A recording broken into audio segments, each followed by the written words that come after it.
Hindi na ito teleserye, hindi na ito scripted. Official na ang Chris Pao, at napaluhod si Sir Paul sa Valentine's Day. Grabe, hanggang ngayon ramdam ko pa rin yung emosyon kagabi.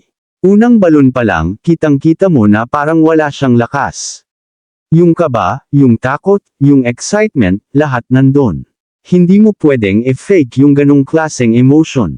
Tapos nung lumuhad siya, doon talaga tumagos.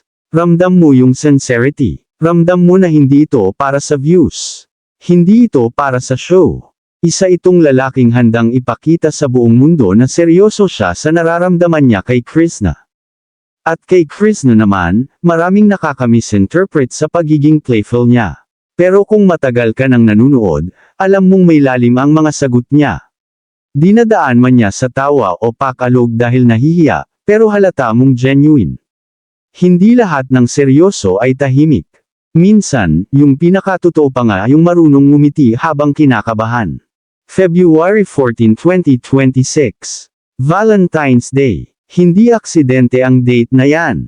May meaning. At ngayon, officially magjowa na sila. Sa mundong mapanghusga, hindi madaling maging totoo sa harap ng maraming tao. Pero pinili nila. At doon pa lang, panalo na. Pero habang masaya tayo at super kilig, sana ipagdasal din natin sila. Dahil ang relasyon hindi lang puro saya. May trials, may pressure, may pagsubok. Lalo na kapag maraming nakatingin. Kaya sana manatili ang respeto, honesty, at higit sa lahat, ilagay si God sa gitna ng relasyon nila. Dahil kapag matibay ang pundasyon, mas kayang harapin ang kahit anong bagyo. Sir Paul, Krishna, deserve ninyo ang maging masaya. At sa lahat ng supporters na napuyat pero nagsabing, worth it, iba talaga ang hatid ng tunay na pagmamahal. Minsan kailangan lang talaga nating makakita ng ganitong kwento para maniwala ulit na totoo pa rin ang love.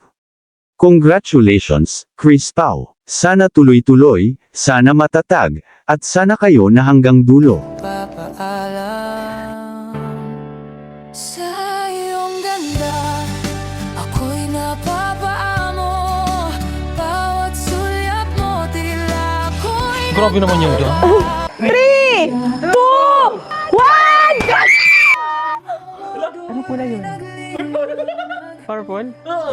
Ano ibig sabihin nun? Diba nang samansarin natin? Lapit ka dito. Purple ba yun? Purple? Oh, purple. Oo, purple. Katulad ng balon. Purple? Wow! Tayo ka! Purple nga. Oo nga, purple. Ayaw mo? Tayo ka! Purple nga. Oo nga, purple. Ayaw mo?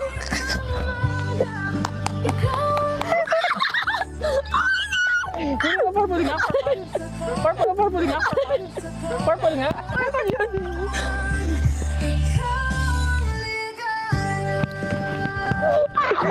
Kung kinilig at naiyak ka rin kagabi, mag-comment ng heart sa baba.